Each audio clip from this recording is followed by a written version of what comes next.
edition of News on Canal the International. It's exactly 6:50, and we give you updates with happenings around the globe, our top stories.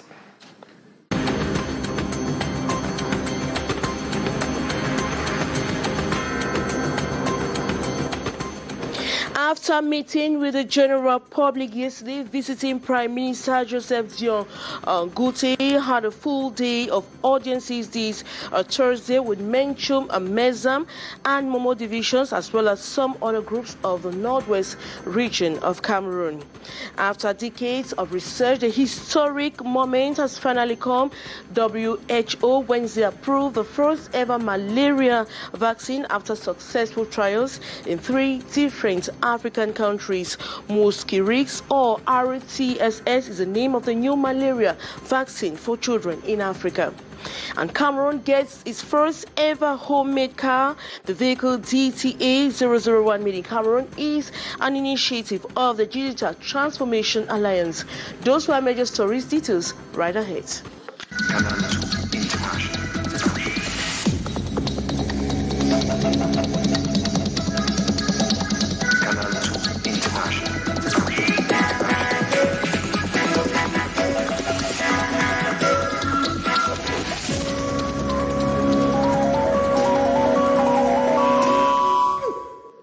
After meeting with the general public that was yesterday, visiting Prime Minister, Chief Dr. Joseph Dion-Ngute had a full day of audiences this Thursday with Meza, Menchum and Momo divisions and other groups in the northwest regions of Cameroon. Though the meetings were behind closed doors, our reporters cornered some participants who came out. More in the following story. The quest for peace in the northwest region has continued to occupy center stage at the visit of the Prime Minister Subamenda. On the third day, this Thursday, the head of government has been occupied granting audiences to the various divisions. Though the audiences are holding in camera, the media has been exercising patience till stakeholders come out.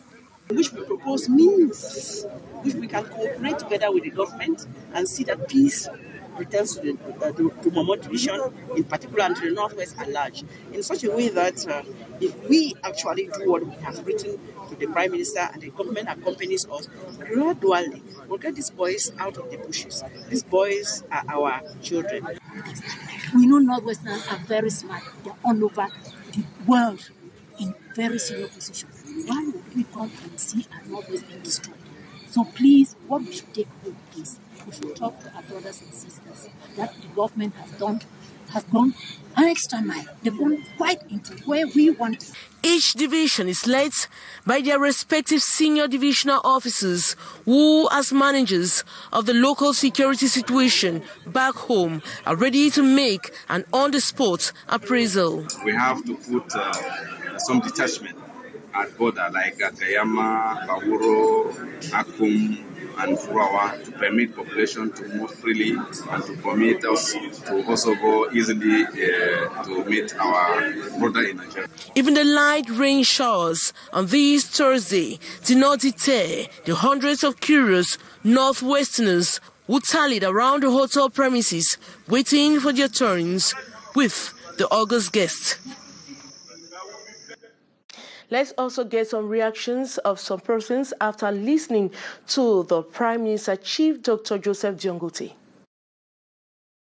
The visit of the Prime Minister here, to me, is very timely because he left from the southwest region and came up immediately.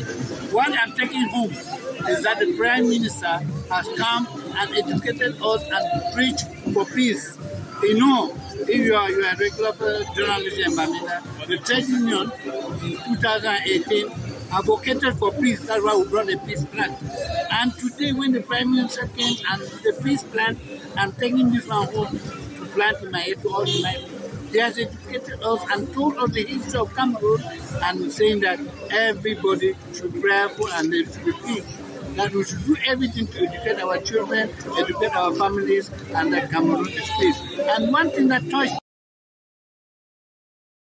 Of the Prime Minister's visit to Bamenda, as we are revisiting right now, also saw 13 separatist fighters dropping their guns. The Prime Minister also announced the construction of the Babaju-Bamenda route. More in the following story. 13 young men who presented themselves as separatist fighters at the Grandstand Commercial Avenue dropped their arms Wednesday, October 6, while disclosing to the Prime Minister their reasons for turning back on violence.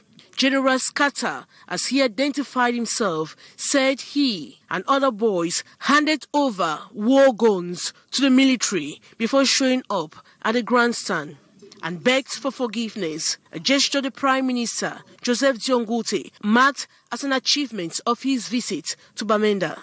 The visiting Prime Minister and head of government has promised the people of the Northwest region that the expanded works on the construction of the major roads in the city of Bamenda will continue once he gets back to Yaoundé. Chief Dr. Joseph Dion-Ngute addressed a cross-section of the population on the second day of his stay on the Northwest regional capital, Wednesday. They've been put ban, said because of certain conditions, make that work no start. But just a few days ago, they don't remove that ban, so work will start this month in Babaju-Bamenda Road. At the grandstand, downtown Commercial Avenue, the head of government gave opportunities to some elites to explain in grassroots language government's answers to aggrieved Anglophones even before the now 2-year-old major national dialogue. The speakers accused separatist leaders abroad of compromising the future of youths at home to the advantage of their own children out in the diaspora. The senior will begin a lot of school and I receive picture of graduation with their own begin them. So that when they come, the youth won't begin a house board, so that believer. They have also clarified that English-speaking Cameroon never had independence before 1961 and challenged anyone who can show proof that President Paul Biya declared war on Anglophone Cameroon. After decades of research, the vaccine is finally here. World Organization has finally approved the first ever malaria vaccine against after successful trials in 3 African countries. Mosquirix, or RTSS, is the name of the new malaria vaccine for children in Africa. To only 30% effective, it requires 4 shots for a complete dose to save the lives of millions of children across Africa. Beatrice Gamo completes that story.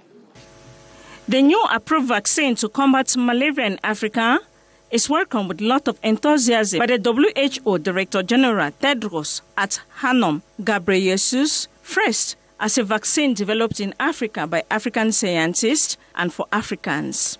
Mosquirix, or RTSS, is the vaccine to be given to children aged 6 weeks to 17 months to help protect against malaria caused by the parasite Plasmodium falciparum.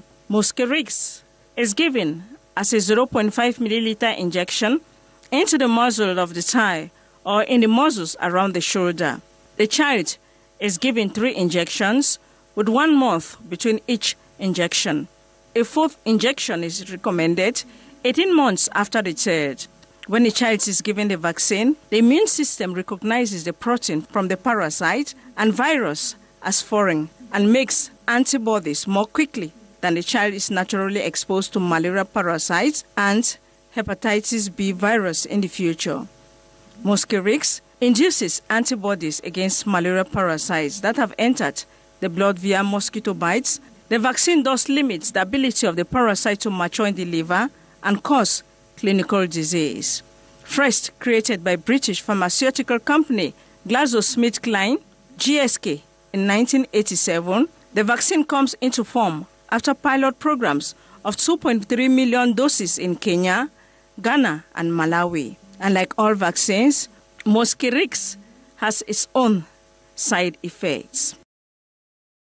3 happy mothers finally having the warmth and cry of their babies at above 50 years. They are the braved medical risks to become mothers thanks to a survey of experts of the Yaoundé Gyneco-Endoscopic Surgery and Human Reproductive Center Training Hospital. As we end the following story with Beatrice Ngamu. The common characteristics of the 3 mothers who delivered Wednesday is that they are all above 50 years of age.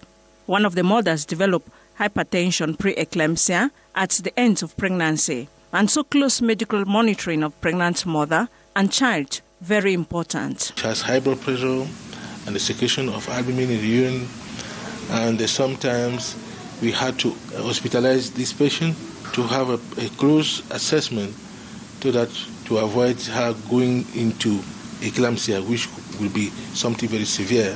The second case, the baby was breech. The expertise of medical team at the Yaoundé Gynecological Endoscopic Surgery and Human Reproduction Teaching Hospital, Cliquez, attest here. The baby is in a breech presentation and she is old in an old patient. If this pregnancy is issue from in vitro fertilization process, don't try anything. It's an indication to perform a cesarean section.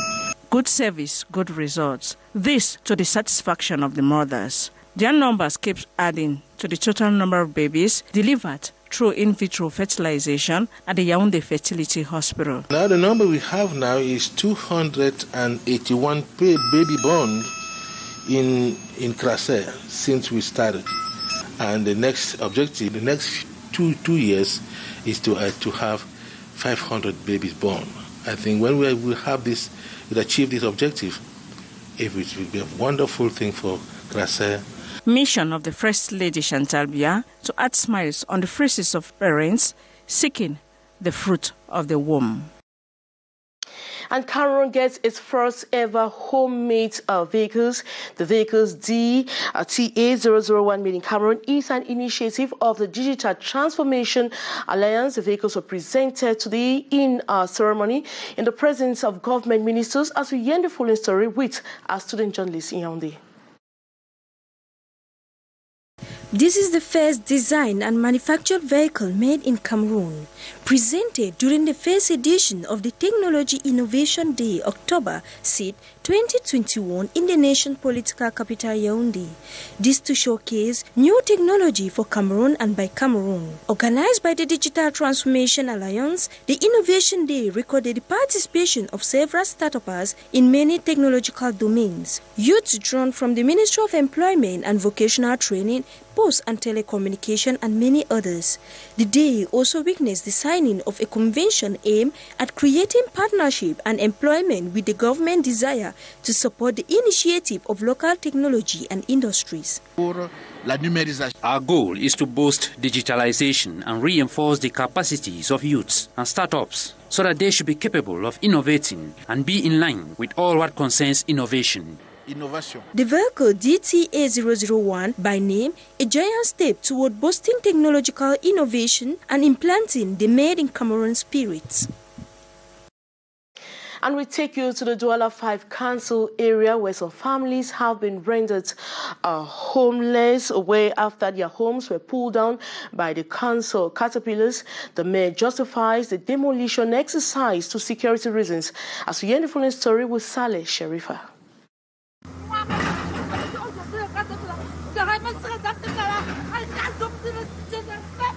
Cecile is one of the victims of the eviction and house demolition at the Douala 5th locality. She recounts stories of the house she had lived in for more than 3 decades now. They did not take our documents into account. We have been here for 35 years. We filled up this area because it was a river. I bought my land by a notary. I don't understand what is going on here. Marshall, a tenant who opened his business structure approximately a year ago in the area, came to find out this morning that his business center where he makes his daily bread is being put down. We received a note from the SDO's office telling us that we must vacate the premises, which we replied to make them understand that we are only tenants. They had to tell us that by bringing your letter, there is no follow-up. This morning, I arrived to work to find this. The authorities, on the other hand, say they had given a notice which say they will clear the area.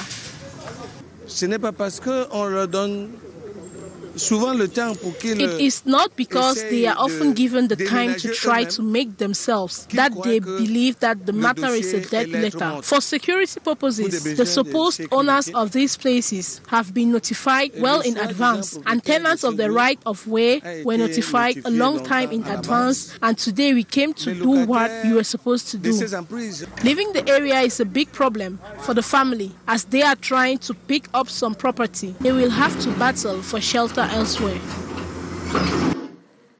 A young Cameroonian has called on the state of Cameroon to put in place a state regulatory board to arrest the irregularities in the private sector, with a mad rush by young people for civil service immatriculation says only a state regulatory board can address the situation for Cameroon and save a bigger crisis in the country. More with our student journalist.